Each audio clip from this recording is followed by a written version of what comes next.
내가 주인 삼은 모든 건 내려놓고 내 주 대신 주 앞에 나가 내가 사랑했던 모든 건 내려놓고 주님만 사랑해.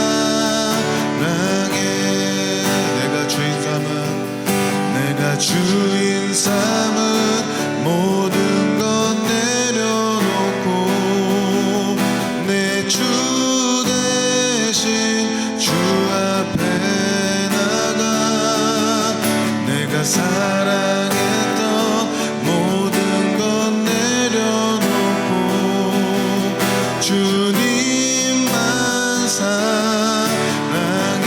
다시 한번 고백하시겠습니다. 내가 주인 삼은 모든 건 내려놓고 내 주 대신 주 앞에 나가 내가 사랑했던 모든 건 내려놓고 주님만 사랑해. 주 사랑 거친 풍랑에도 깊은 바다처럼 나를 잠자게 해. 주 사랑 내 영혼의 반석 그 사랑 위에 서리. 주 사랑 거친 풍랑에도 깊은 바다처럼 나를 잠자게 해. 주 사랑 내 영혼의 반석 그 사랑 위에 서리.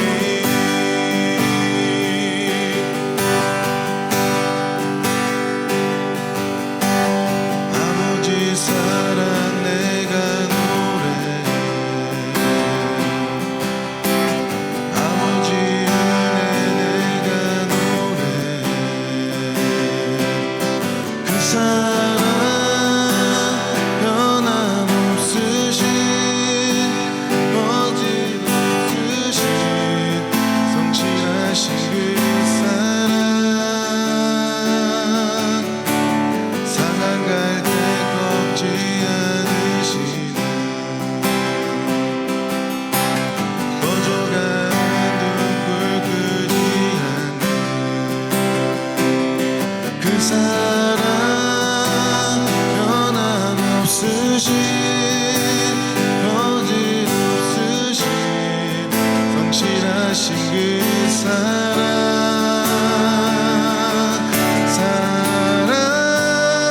사랑 날 위해 죽으신 날 위해 다시 사신 예수 그리스도 다시 오실 그 사랑 죽음도 생명도 천사도 하늘의 어떤 곳에도 끊을 수 없는 영원한 그 사랑 예수 영원한 그 사랑 예수.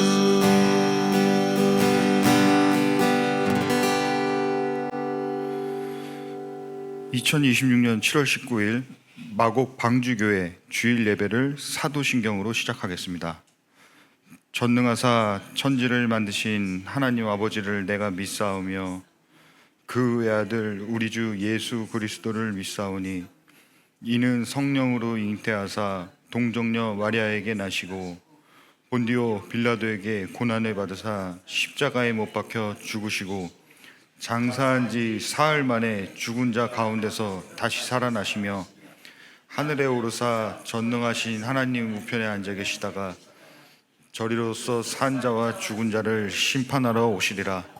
성령을 믿사오며 거룩한 공회와 성도가 서로 교통하는 것과 죄를 사하여 주시는 것과 몸이 다시 사는 것과 영원히 사는 것을 믿사옵나이다. 아멘. 오늘 예배를 위해서 윤대욱 집사님께서 기도해 주시겠습니다. 사랑과 은혜가 풍성하신 하나님 아버지, 거룩한 주일을 허락하시고 마곡 방주교회에 함께 모여 예배 드리게 하심을 감사드립니다. 오늘 드리는 찬양과 기도와 말씀을 기쁘게 받아주시고 우리의 마음을 새롭게 하셔서 하나님의 뜻을 깨닫고 순종하는 삶을 살게 하옵소서. 개척된 우리 마곡 방주교회를 주님께서 친히 세워주시고 성령의 은혜로 더욱 부흥하게 하시며 사랑과 믿음이 넘치는 교회가 되게 하옵소서. 말씀을 전하는 윤장현 전도사에게 성령의 능력과 지혜를 더하시고 모든 성도들이 한마음으로 복음을 전하며 서로 사랑하게 하옵소서. 이 나라와 민족에도 하나님의 평화와 은혜를 베풀어 주옵소서. 오늘 선포되는 말씀을 통해 우리의 믿음이 더욱 굳건해지게 하시고 한 주간의 하나님의 말씀으로 살아가게 인도하여 주옵소서. 이 모든 말씀을 우리 구주 예수 그리스도의 이름으로 감사하며 기도드립니다. 아멘. 제게 주신 말씀을 나누겠습니다. 히브리서 11장 6절 말씀입니다. 히브리서 11장 6절 말씀입니다. 함께 읽으시겠습니다. 믿음이 없이는 하나님을 기쁘시게 하지 못하나니 하나님께 나아가는 자는 반드시 그가 계신 것과 또한 그가 자기를 찾는 자들에게 상 주시는 이심을 믿어야 할지니라. 아멘. 설교를 준비할 때마다 예시나 경험담을 많이 들려달라는 말씀을 자주 듣습니다. 그래서 원고를 작성할 때마다 그 부분을 특히 고민하며 준비합니다. 다만 한 가지 미리 말씀드리고 싶은 것이 있습니다. 제가 들려드리는 예시나 경험담은 표현을 순화하더라도 다소 거칠게 느껴질 수 있습니다. 혹시 그런 내용이 여러분의 마음에 거슬린다면 이런 사람도 예수님을 믿는구나 정도로 생각해 주셨으면 좋겠습니다. 그리고 이런 사람조차 붙드시는 하나님의 크신 은혜를 찬송하는 시간이 되셨으면 좋겠습니다. 저도 속 편하게 제게 주신 말씀만 나누면 신경도 안 쓰이고 좋겠는데 그러면 또 지루해 하시는 분들이 계셔서 말씀을 효과적으로 전달하기 위한 방편으로서만 예시와 경험담을 순화해서 조금씩 섞어 나가겠습니다. 성경 공부를 하면서 말씀을 알게 될 때 그 행복함은 정말 그 어떤 것과도 비교가 안 됩니다. 제가 10수년 동안 꿈에서만 그리던 오토바이를 실제로 샀을 때 느꼈었던 그 행복에는 아주 약간 못 미치지만 눈을 감고서 우리 하나님 최고, 우리 하나님 최고 이러면서 그냥 시간이 흐르는 것을 충만하게 느끼며 감탄하고 감동한 상태로 간신히 숨만 쉬어냅니다. 너무 행복하기 때문에 그 어떤 것도 도저히 할 수가 없기 때문입니다. 마음 깊은 곳이 뜨거워집니다. 사랑하는 여러분들께서도 이런 행복을 자주 느끼셨으면 좋겠습니다. 지난주에 이어서 오늘도 하나님의 특별 계시인 성경에 대해서 계속해서 살펴보도록 하겠습니다.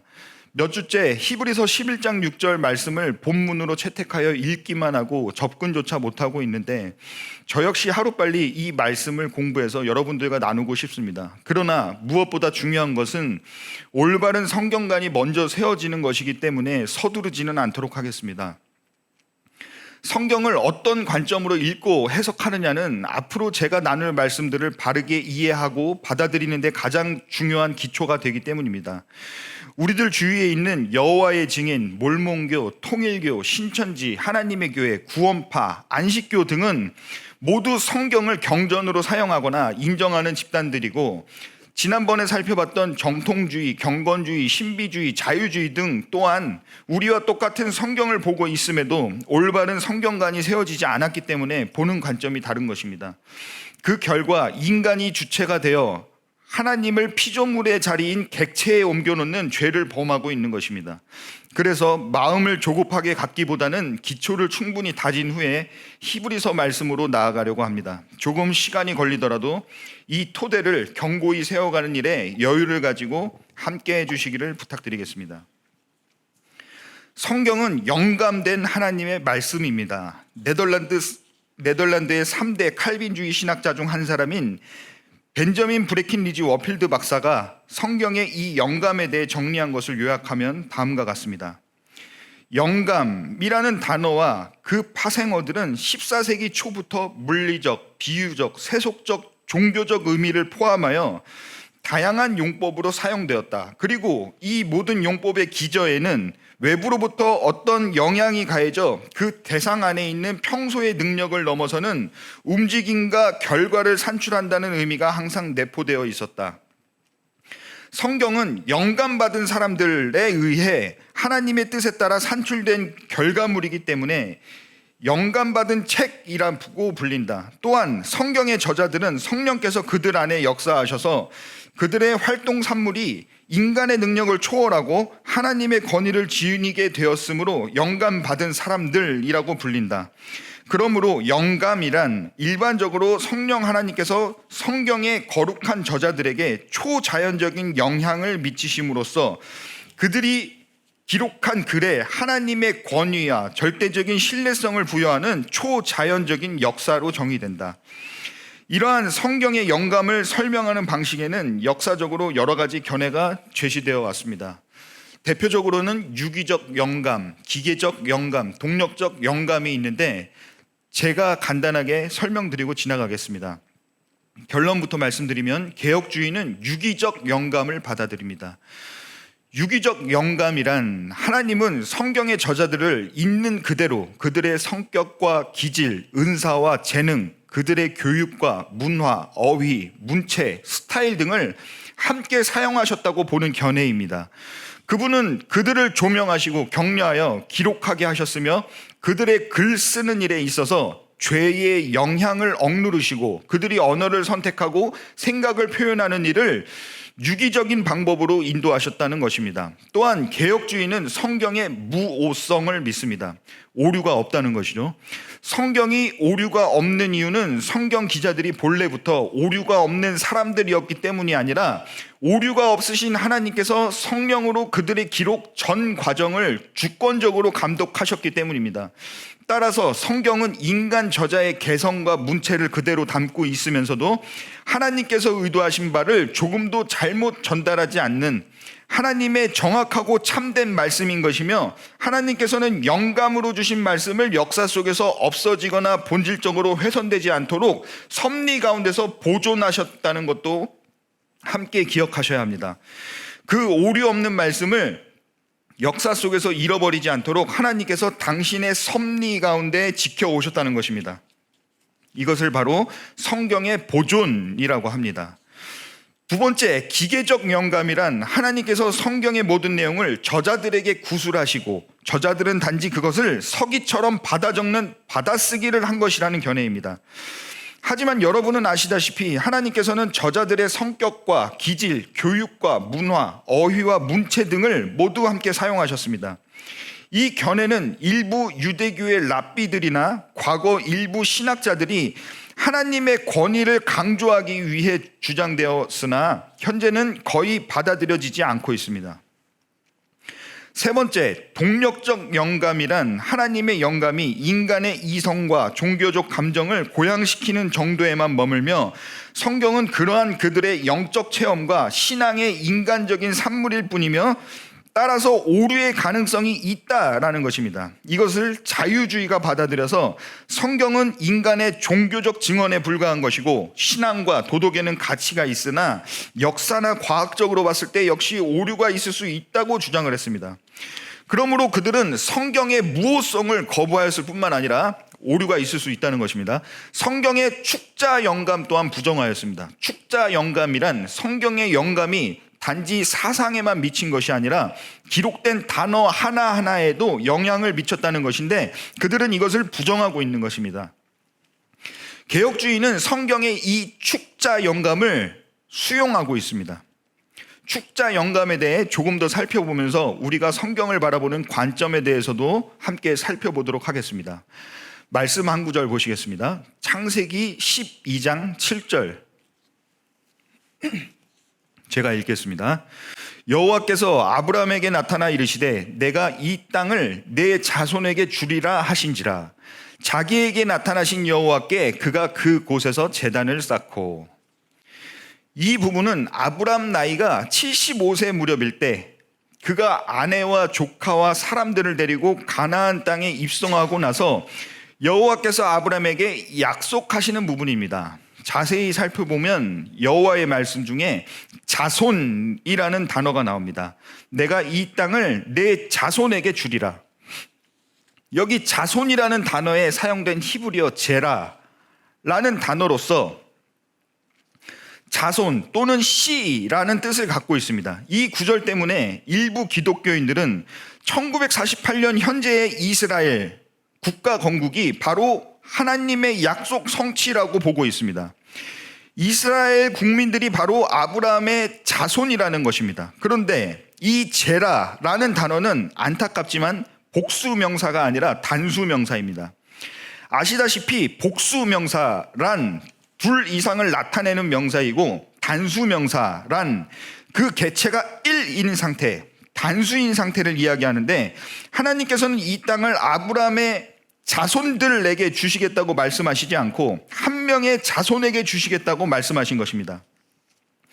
그럼에도 신약 시대에 살았던 사람들조차 내가 이 땅을 내 자손에게 주리라 하신 하나님의 약속을 아브라함의 후손인 이스라엘 민족 전체가 그 땅을 받는 것이라고 당연하게 생각을 했습니다.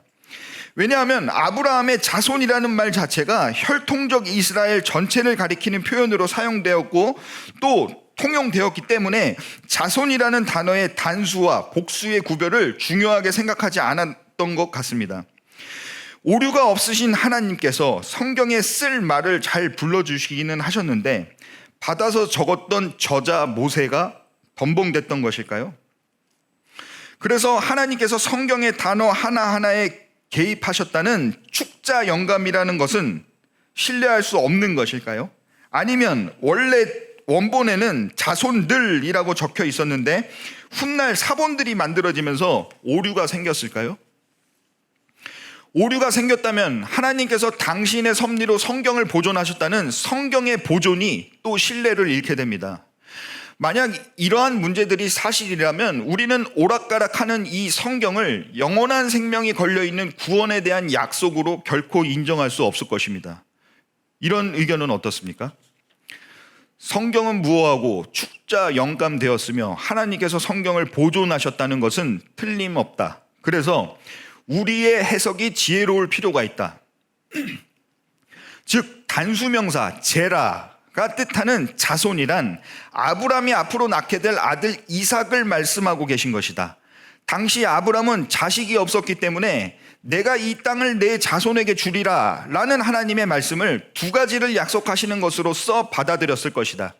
그에게는 이 하나님의 말씀이 하나는 한 명의 자식을 주시겠다는 것이었을 것이고 또 하나는 그 자식에게 이 땅을 주시겠다는 약속이었던 것이다.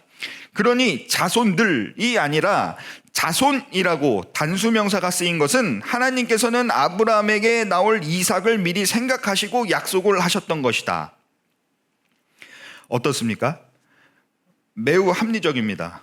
아브라함의 혈통은 이삭에게서 야곱, 야곱에게서 12지파로 이어지기 때문에 현대 이스라엘 국가의 건국을 이 약속과 연결하여 이해하는 것도 세대주의적 관점이기는 하지만 그나마 자연스러운 해석으로 보여집니다. 그런데 만약 제가 위와 같은 관점도 배제한 채 이 자리에서 갑자기 여러분, 이 성경 구절은 바로 예수 그리스도를 나타내고 암시하고 있는 것입니다. 모든 성경은 모두 예수 그리스도의 복음만을 나타내고 있습니다. 성경은 젖과 꿀이 흐르는 가나안 땅, 부자 되고 대학 가고 직장 진급하고 등등 이런 부류에 여러분이 현세에서 받게 될 복을 약속하고 있지 않습니다.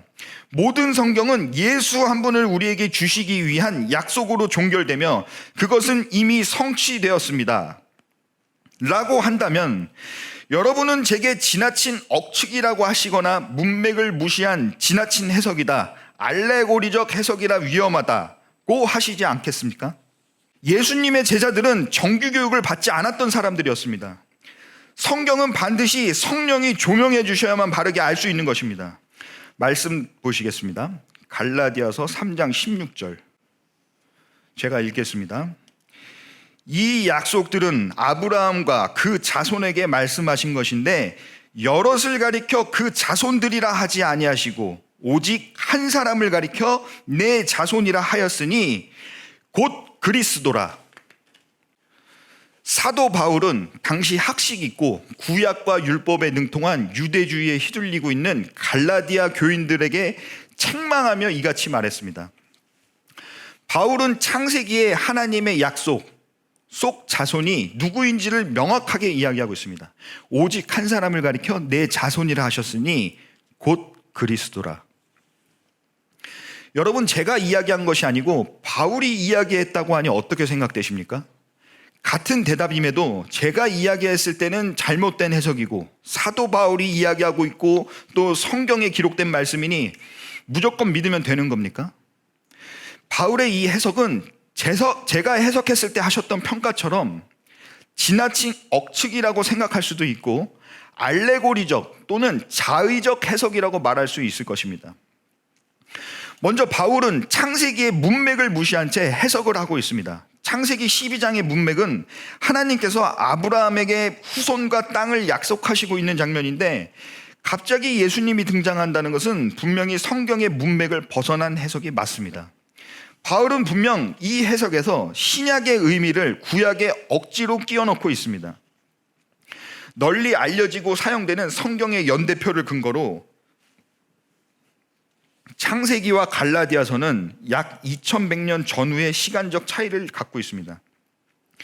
우리는 바울 이후의 사람들이므로 그의 설명을 듣고서 아브라함의 자손이 곧 그리스도를 가리키는구나 라고 이해하게 되었지만 바울이 말하기 전, 즉 갈라디아서가 쓰이기 전 시대에 살았던 사람들은 이 내용을 모르고 죽었을 것 아닙니까? 그들은 너무 억울하지 않겠습니까? 또 바울의 해석은 너무 알레고리적이거나 자의적 해석 아니겠습니까? 알레고리적 해석이라는 말 자체가 본문의 문자적, 역사적 의미를 넘어 그 뒤에 숨겨진 영적, 상징적 의미를 찾아 해석하는 방법이라면서요. 지금 사도 바울이 딱 그러고 있는 것입니다. 아브람이 아무리 대단하다고들 하지만 아무리 그래도 상식적으로 아브람의 자손과 하나님이신 예수가 어떻게 연결된다는 말입니까? 그리고 바울의 해석대로라면 구약 성경에 아무 곳에나 자의적으로 내키는 대로 예수님을 끌어다 넣으면 되는 것 아니겠습니까? 특히 역사나 문법적 해석을 중시하는 학자들 같은 사람들은 바울의 이 해석에 대해서 그리스도만을 직접 가리킨다고 단정하는 것은 본문의 1차적 의미를 무시한다고 충분히 비판할 수 있을 것입니다. 여러분이 이러한 비판받을 만한 바울의 해석을 전부 못 본 척하고 제쳐준다고 하더라도 결정적으로 언어에는 집합명사라는 것이 있습니다. 집합명사란 형태는 단수이지만 여러 사람이나 여러 개를 집합적으로 동시에 나타내는 명사를 말합니다. 예를 들어 국민이라는 명사는 한 사람이 아니라 국민 전체를 가리킬 수 있습니다. 인류라는 단어는 한 사람이 아니라 모든 사람을 의미하는 것입니다. 히브리어에서 대표적인 집합명사가 바로 제라, 자손입니다. 따라서 창세기에 나오는 하나님의 약속에서 자손이라는 말은 문법적으로 여럿을 가리키는 자손들의 의미로도 충분히 사용될 수 있다는 것입니다. 가말리엘 문화에서 율법의 엄한 교육을 받았던 학식이 뛰어난 바울이 분명 이를 몰랐을 리는 없었을 것입니다. 그런데도 바울은 이러한 문법적 가능성에 근거하여 여럿을 가리키는 자손들이라고 해석하지 않았습니다. 오히려 그는 그 약속의 궁극적인 성취가 오직 한 분, 그리스도를 가리킨다고 단언해버립니다. 바울은 조금의 망설임도 없이 오직 한 사람을 가리켜 내 자손이라 하셨으니 곧 그리스도라고 못 박아 말했습니다. 그렇지만 우리들은 이런 모든 언어학적, 해석학적 논의와 반론들, 그리고 비판에도 불구하고 성경이 무오하며 하나님께서 보존하셨고 기록된 단어 하나하나에도 하나님의 영향이 미쳤다는 축자 영감된 하나님의 말씀임을 믿기 때문에 사도 바울이 성령의 감동으로 제시한 갈라디아서의 해석을 권위 있는 해석으로 받아들입니다. 즉 창세기에서 아브라함에게 하신 약속에서 나오는 자손은 그리스도인 것입니다.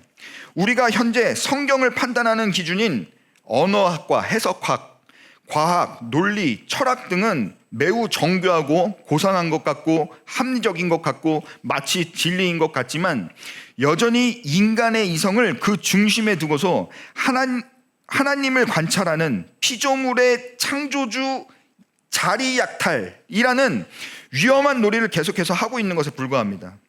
실제로 이러한 학문들은 하나님께서 인간에게 허락하신 일반 은총의 산물이기 때문에 복음을 알아가는 데 있어서 일정한 가치와 유익을 가지고는 있습니다. 그러나 이러한 것들이 결코 성경의 진의를 파악하는 최종 권위가 될 수 없다는 것입니다.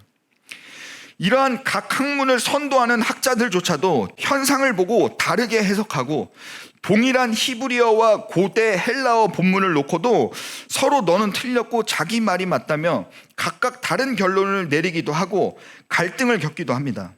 그리고 역사 속에 초자연적 요소라는 것이 분명히 존재했었고 존재함에도 불구하고 이들은 그런 것을 전혀 설명해내지 못하기 때문에 모든 계산 속에서 이미 삭제해 놓습니다. 삭제된 변수가 있는 계산식은 애초에 완전한 계산식이 될 수 없는 것입니다. 이들이 바울의 해석을 인정하려면 성령의 감동을 객관적이고 과학적이고 논리적으로 입증해내야 가능한데 할 방법이 없지 않습니까? 그러므로 언어학과 해석학을 비롯해 인간이 현재 획득한 모든 지식, 모든 철학과 논리, 사고들은 성경 위에 올라가서 성경을 올바르게 해석할 수 있는 최종 권위가 될 수 없다는 것입니다. 좀 배웠다고 자처하는 어떤 이들은 알레고리적 해석이 위험하다며 마치 자기들 의견이 절대적인 기준인 것처럼 말하고 이를 사용하는 사람들을 이단 취급하기도 합니다. 그러나 천만의 말씀입니다. 알레고리적 해석은 고대와 중세의 정통교회에서 오랫동안 널리 사용되었던 대표적인 성경 해석 방법 중 하나였습니다. 그리고 지금 바울의 해석 자체가 성경 본문의 문자적, 역사적 의미를 넘어 그 이면에 숨겨진 영적, 상징적 의미를 찾아 해석하는 방법, 바로 알레고리적 해석이지 않습니까? 아니야, 성경은 내용 그대로 써져 있는 그대로 봐야 한다. 문자 그대로 봐라. 성경의 문자 해석. 이거 고대와 중세 교회사에서 많은 이단 교회들이 성경을 해석할 때 채택했던 방식이었습니다. 그런데 오늘날에는 알레고리적 해석 방식은 이단들이 채택한 성경 해석 방식이고 문자적 해석 방식은 합리적이고 지적인 지성인들의 성경 해석 방식으로 많이 알려져 있습니다. 저의 생각은 성경의 구속사적 흐름을 고려하지 않은 문자적 해석은 인간들 자신들이 보고 싶어 하는 것만을 보도록 만드는 욕망을 충족해 주기 때문에 기복주의로 흐르게 될 가능성이 매우 높다고 생각합니다. 여호와께서 아브라함에게 나타나 이르시되 내가 이 땅을 네 자손에게 주리라 하신지라. 자기에게 나타나신 여호와께 그가 그 곳에서 제단을 쌓고. 이 구절을 대부분의 기독교인들이 표피적, 문자적으로 해석하듯 읽어버리면 현대의 기복주의의 민낯이 이 한 절에 대한 반응으로 그대로 드러나 버립니다. 아브라함에게 땅을 주셨으니 우리에게도 땅과 재산을 주실 것이다. 믿음만 있으면 하나님이 부동산과 사업을 크게 번성케 하신다. 아브라함 복은 곧 물질적 부요이므로 나를 부자로 만들어 주실 것이다. 그리고 이 소원을 성취하기 위해서 아브라함이 자기에게 나타나신 여호와께 그가 그곳에서 제단을 쌓고 라는 구절의 후반부의 내용을 방법으로 삼아서 제단을 쌓고 금식 기도도 하고 새벽 기도, 철야 기도, 작종 기도 하면서 어차피 나중에 30배, 60배, 100배 뻥튀기 해줄 테니까 현재 내 수중에 있는 돈 중에서 무리는 안 되지만 약간 부담은 되게 헌금도 하고 그러는 것 아니겠습니까? 그런 것은 투자라고 하는 겁니다. 여러분, 성경을 있는 그대로 문자적 표피적으로 읽는 것과 알레고리 해석 중 대체 뭐가 더 위험한 해석인 것입니까? 그냥 외국에서 학 있다고 선지자처럼 하고 다니는 인간들이 알레고리적 해석이 위험하다고 하면 그런 겁니까? 제가 다녀본 대부분의 교회들은 죄다 이러한 구속사와는 상관없는 성경의 문자적 표피적 해석으로 설교를 하면서 성도들이 받고 싶어하는 땅을 희망으로 넌지시 던져놓고 제단을 쌓는 것을 강요했습니다.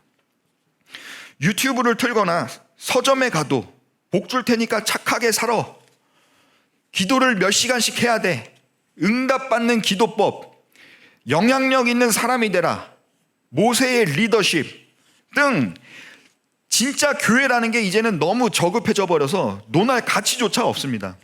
그리고 대부분 이런 교회들의 특징이 전도를 엄청 열심히 합니다.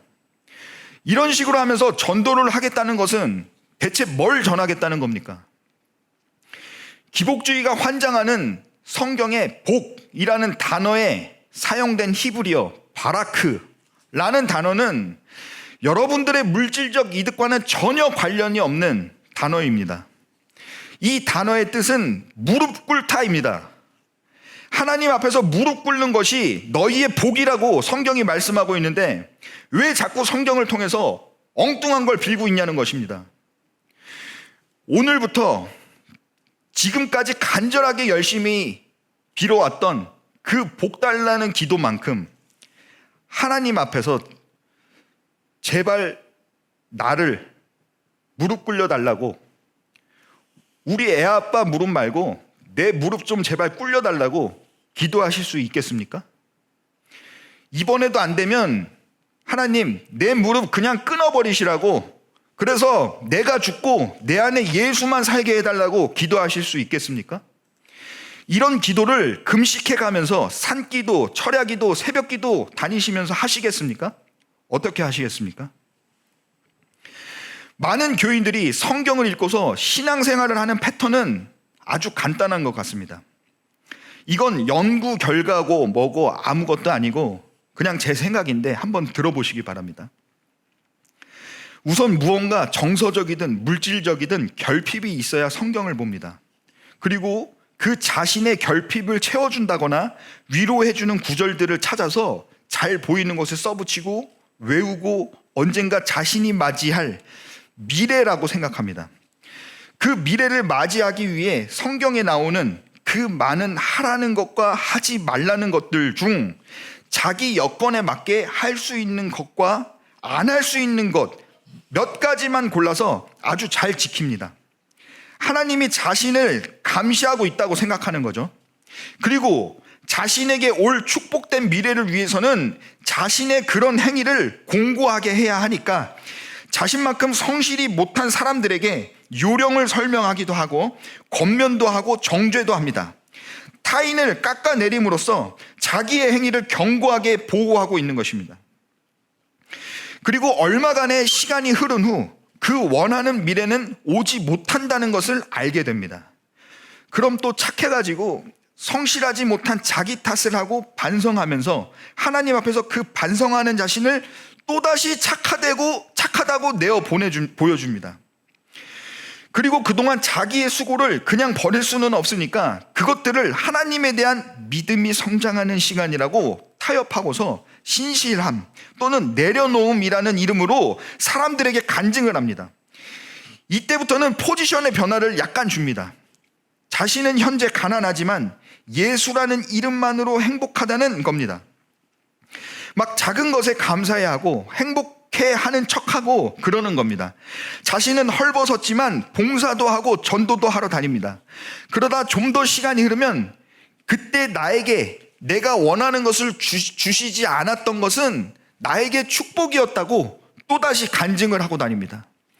그리고 이제는 지금까지 받지 못한 자신의 소원 목록들을 천국에서는 모두 누릴 것이라고 확신하고 자기가 지킬 수 있는 그 몇 가지만 계속 지키면서 삽니다.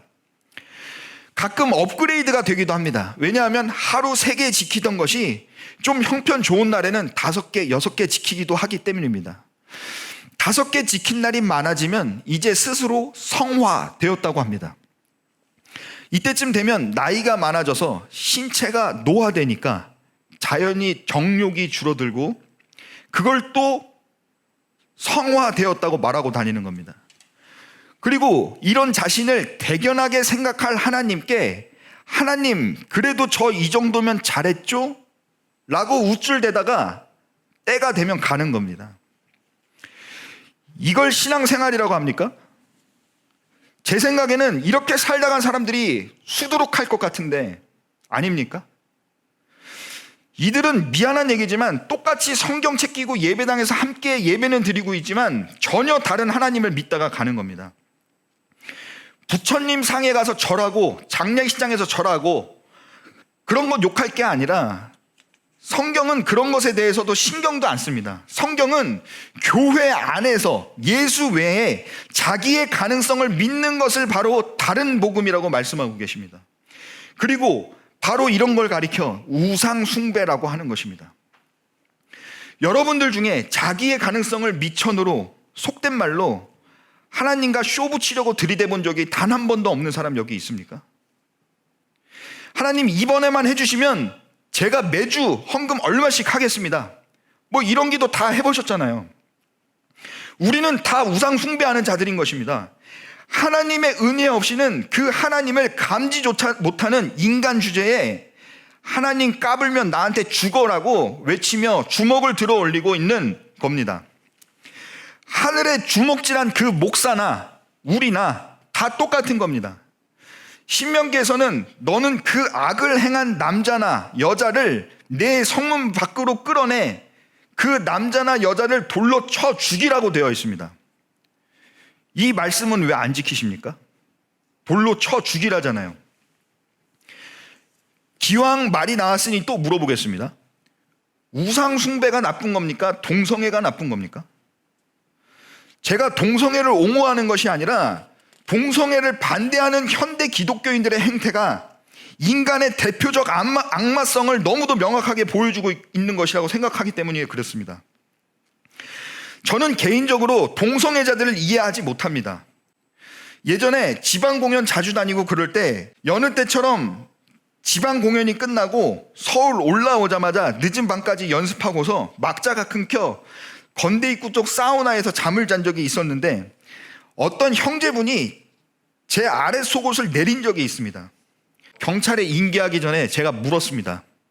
너 스스로 뉘우치고 고쳐볼래? 아니면 내가 법적으로 조치해 줄 테니까 강제적으로 고칠래? 그랬더니 법적으로 조치해 달라고 하더군요. 혼자서 못 고치겠다고. 경찰서에 끌고 가서 보니 아내와 자녀도 있는 한 가정의 아버지였습니다. 저는 저의 속옷을 내린 그 형제를 아직도 이해하지는 못하지만 그의 입장에 대해서 생각해보면 정말 참담합니다. 결혼해서 어린 아들을 둘이나 낳고 살면서도 억지로 억누른 욕망이 터져 나올 때마다 얼마나 괴로웠겠습니까? 얼마나 힘들면 10살 넘게 어린 저에게 경찰에 인계해달라고 말을 했겠습니까? 자기 자신도 너무너무 바꾸고 싶어서 계속해서 발버둥 치고 있는 것입니다. 그런데도 안 되는 겁니다. 아니 그런데 이런 동성애자들을 마치 사탄이라도 나타난 것처럼 죽이려고 달려드는 기독교인들에게 묻겠습니다. 이 사람들이 당신들의 속옷을 내리기라도 했냐는 말입니다. 당신들 중에 하나님을 소원 성취하는 우상으로 숭배했던 사람이 없을 것이라고 확신하십니까? 정말 동성애를 저지르는 그 사람보다 본인이 더 깨끗하다고 생각하는 거냐고 묻고 있는 겁니다. 로마서의 그 말씀을 똑바로 해석하고서 근거로 삼고 있는 거냐는 말입니다. 그렇게 표피적, 문자적 성경 말씀대로 하고 살 거면 10계명의 제1계명 우상 숭배하는 이들부터 끌고 나가서 돌로 쳐 죽여야 하는 거 아니냐는 말입니다. 당신들도 똑같이 돌로 쳐서 죽임당해야 하는 사람들인 것입니다. 다시 본론으로 돌아가. 그럼 성경을 어떻게 해석해야 하는가? 누가복음 말씀 보시고 가겠습니다. 예수께서 돌아가신 뒤 무덤에서 사라지신 것을 여인들이 사도들에게 알리고 난 뒤의 내용인데요. 누가복음 24장 13절부터 32절까지 제가 읽겠습니다. 그날에 그들 중 둘이 예루살렘에서 25리 되는 엠마오라 하는 마을로 가면서 이 모든 된 일을 서로 이야기하더라. 그들이 서로 이야기하며 문의할 때에 예수께서 가까이 이르러 그들과 동행하시나 그들의 눈이 가려져서 그인 줄 알아보지 못하거늘 예수께서 이르시되 너희가 길 가면서 서로 주고받고 하는 이야기가 무엇이냐 하시니 두 사람이 슬픈 빛을 띠고 머물러 서더라. 그 한 사람인 글로바라 하는 자가 대답하여 이르되 당신이 예루살렘에 체류하면서도 요즘 거기서 된 일을 혼자만 알지 못하느냐? 이르시되 무슨 일이냐? 이르되 나사렛 예수의 일이니 그는 하나님과 모든 백성 앞에서 말과 일에 능하신 선지자이거늘 우리 대제사장들과 관리들이 사형 판결에 넘겨주어 십자가에 못 박았느니라. 우리는 이 사람이 이스라엘을 속량할 자라고 바랐노라. 이뿐 아니라 이 일이 일어난 지가 사흘째요. 또한 우리 중에 어떤 여자들이 우리로 놀라게 하였으니 이는 그들이 새벽에 무덤에 갔다가 그의 시체는 보지 못하고 와서 그가 살아나셨다 하는 천사들의 나타남을 보았다 함이라. 또 우리와 함께한 자 중에 두어 사람이 무덤에 가 과연 여자들이 말한 바와 같음을 보았으나 예수는 보지 못하였느니라 하거늘 이르시되 미련하고 선지자들이 말한 모든 것을 마음에 더디 믿는 자들이여 그리스도가 이런 고난을 받고 자기의 영광에 들어가야 할 것이 아니냐 하시고 이에 모세와 모든 선지자의 글로 시작하여 모든 성경에 쓴 바 자기에 관한 것을 자세히 설명하시니라. 그들이 가는 마을에 가까이 가매 예수는 더 가려 하는 것 같이 하시니 그들이 강권하여 이르되 우리와 함께 유하사이다. 때가 저물어 가고 날이 이미 기울었나이다 하니 이에 그들과 함께 유하로 들어가시니라. 그들과 함께 음식 잡수실 때에 떡을 가지사 축사하시고 떼어 그들에게 주시니 그들의 눈이 밝아져 그인 줄 알아보더니 예수는 그들에게 보이지 아니하시는지라. 그들이 서로 말하되 길에서 우리에게 말씀하시고 우리에게 성경을 풀어주실 때에 우리 속에서 마음이 뜨겁지 아니하더냐 하고. 예수님의 추종자 중 두 명이 등장하는데 한 명은 글로바라 하는 사람이었습니다. 예수님과 공생애를 함께 하였음에도 그들이 당시 갖고 있던 구약 성경을 그저 문자적, 표피적으로, 즉 율법으로 읽었기 때문에 구약 성경의 율법이 가리키는 바가 그리스도 예수로 성취되었음을 알지 못했습니다. 예수께서 그들에게 성경을 가르치시기까지 그들의 상태가 두 가지로 나옵니다. 첫 번째가 16절. 그들의 눈이 가려져서 그인 줄 알아보지 못하거늘. 영의 눈이 닫혀 복음을 알아보지 못하는 상태. 두 번째가 17절. 두 사람이 슬픈 빛을 띠고 머물러 서더라. 눈이 가려진 상태. 슬픈 빛을 띤 상태. 이것이 바로 성령의 조명 없이 성경을 읽는 우리의 모습인 것입니다. 우리의 모습을 대변하는 이들이 어디를 가고 있었다고 하죠? 13절에 그날에 그들 중 둘이 예루살렘에서 25리 되는 엠마오라 하는 마을로 가면서, 여기에 등장하는 엠마오라는 마을은 성경의 다른 부분에서는 전혀 언급되지 않는 곳입니다.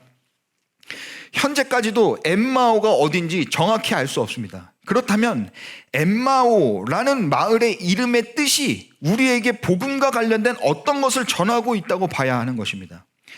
헬라어 엠마우스라는 단어인데 이 단어의 기원은 히브리어 욤이라는 단어입니다. 욤이라는 히브리어가 갖고 있는 뜻은 일출에서 일몰까지 날이라는 뜻입니다. 창세기에서 첫째 날, 둘째 날 할 때 쓰였습니다. 예루살렘에서 25리 떨어져 있는 엠마오로 가고 있다고 하잖아요.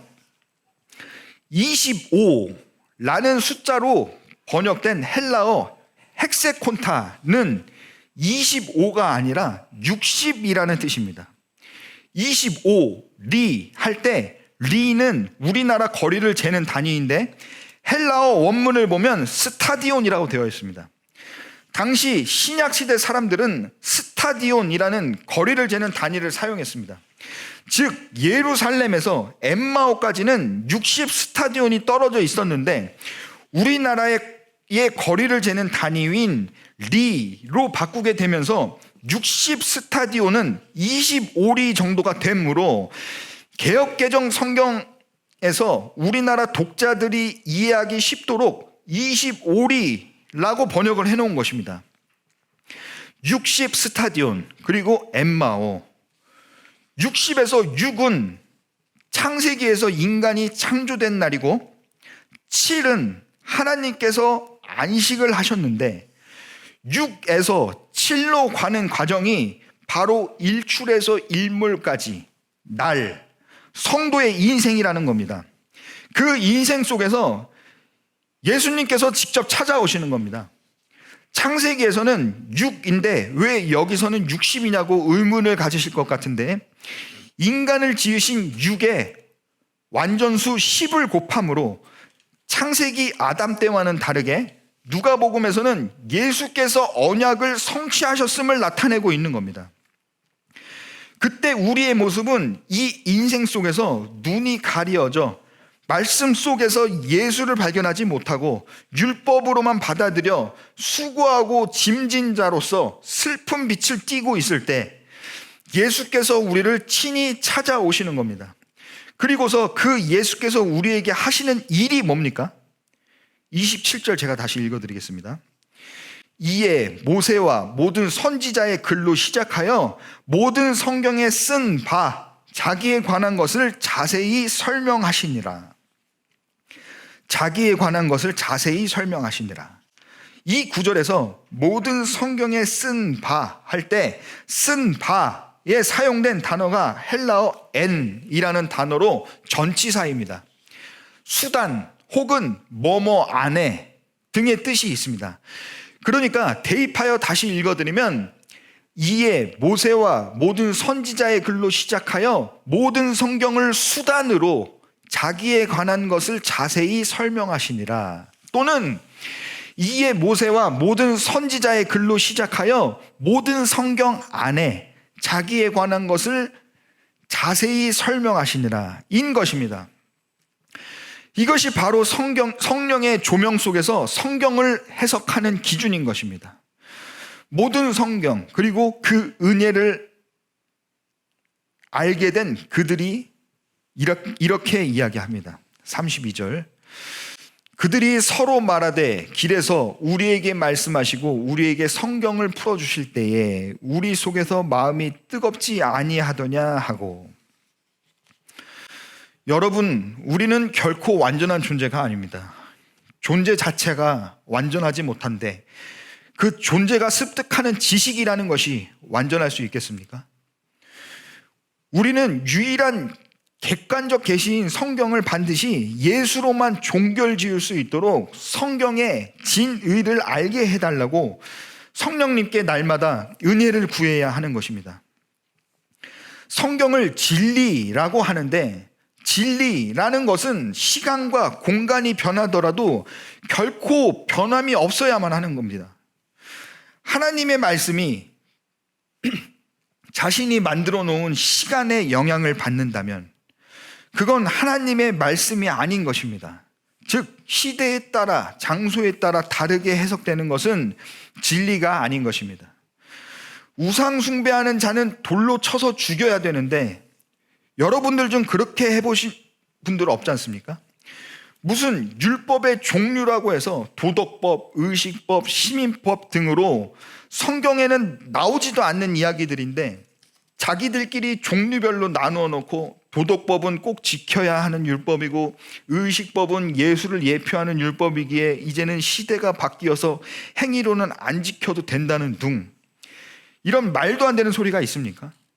구약 시대에는 다 지켜야 되고 안 지키면 돌에 맞아 죽어야 했던 것들이 지금은 해도 되는 것, 안 해도 되는 것으로 나뉘어 해석되는 책을 과연 진리라고 말할 수 있겠습니까? 극단적으로 어떤 이가 성경을 해석하는데 지식이 부족하고 전문성도 없고 지 마음대로 해석을 했다고 하더라도 그 마지막에 예수 그리스도, 십자가, 은혜, 복음이 있다면 다른 이들에게는 비록 설득력이 없을지라도 그에게는 진리인 것입니다.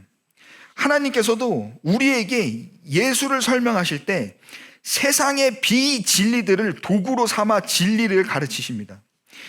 이 세상 자체가 예수를 담아내지 못하면 어느 때가 되면 사라질 비진리인데 대체 진리가 어디 있다는 말입니까? 비진리가 진리인 예수를 담아낼 때에만 비로소 진리가 되는 것입니다. 반면 성경을 해석할 때 인류의 모든 지식과 지혜를 총동원하였다고 하더라도 그리스도 예수로 풀어내지 못하고 여전히 율법으로 만들어버리게 되면 그것은 진리인 성경을 비진리로 만들어버리는 형국인 것입니다. 그 비진리는 반드시 나를 치장하는 것에 사용하게 되어 있습니다. 아담과 하와가 선악과를 따먹고 눈이 밝아져 자기들이 벗은 줄 알고 무화과 나무잎을 엮어 치마로 삼았는데 무화과 나무라는 것이 손질을 게을리하고 잘 보살피지 않으면 열매를 맺지 못하고 나무 자체도 쓸모없게 되는 특성이 있습니다. 평생을 수고해야만 소산을 먹을 수 있는 율법으로의 치장을 의미하고 있는 것입니다. 이 율법을 하나님께서 직접 찢어버리시고 피 흘림과 대속의 상징인 짐승의 가죽으로 옷을 지어 은혜를 직접 입히신 것입니다. 이것을 바로 좀 전에 읽은 누가복음에서 예수님께서 직접 성취하신 것입니다. 여러분께서 성령의 조명 아래 모든 성경을 반드시 예수로 읽어내시고 우리 속에서 마음이 뜨겁지 아니하더냐.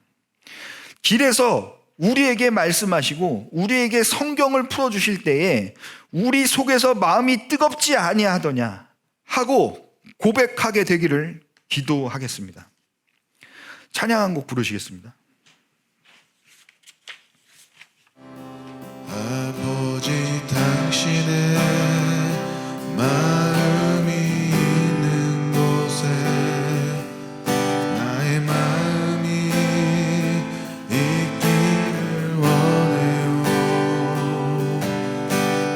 아버지 당신의 눈물이 고인 곳에 나의 눈물이 보이길 원해요.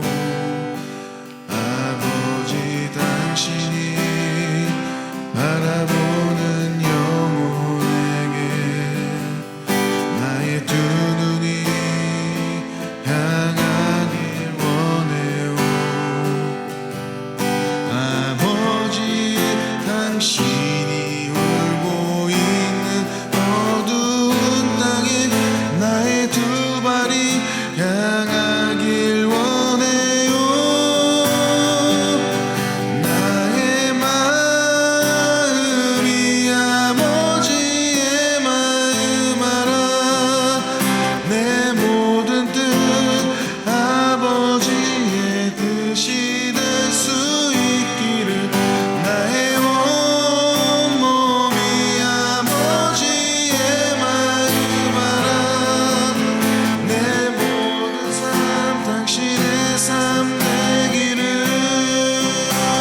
의미 아버지의 마음 알아. 내 모든 뜻 아버지의 뜻이 될 수 있기를 나의 온몸이 아버지의 마음 알아. 내 모든 삶 당신의 삶 되기를.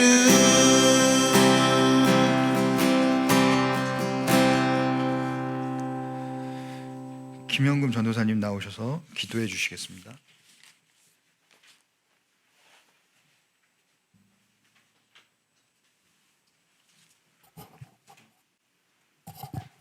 하나님 아버지 감사합니다. 우리가 오늘도 또 말씀을 통해서 하나님의 말씀에 대해서 우리가 말씀을 하나님 앞에 어떻게 서야 되며 어떻게 봐야 되는지를 알게 하시니 감사합니다. 하나님께서 우리에게 말씀하셨습니다. 태초에 말씀이 계시니라. 이 말씀이 하나님과 함께 하셨으니 이 말씀이 곧 하나님이시라고 말씀하셨습니다. 하나님, 이제 우리가 말씀을 제대로 보게 하시고 성령 하나님께서 우리에게 계시해 주는 대로 말씀을 보고 말씀대로 사는 삶 살아낼 수 있도록 우리를 축복해 주실 하나님 감사합니다. 하나님, 오늘도 마곡 방주교회 함께 하신 하나님, 이 모든 영광 하나님께 올려드립니다. 하나님 감사합니다. 예수님 이름으로 감사하며 기도합니다. 아멘. 주기도문으로 예배를 마치겠습니다. 하늘에 계신 우리 아버지, 아버지의 이름을 거룩히 하시며 아버지의 나라가 오게 하시며 아버지의 뜻이 하늘에서 이루어진 것 같이 우리에게도 이루어지이다.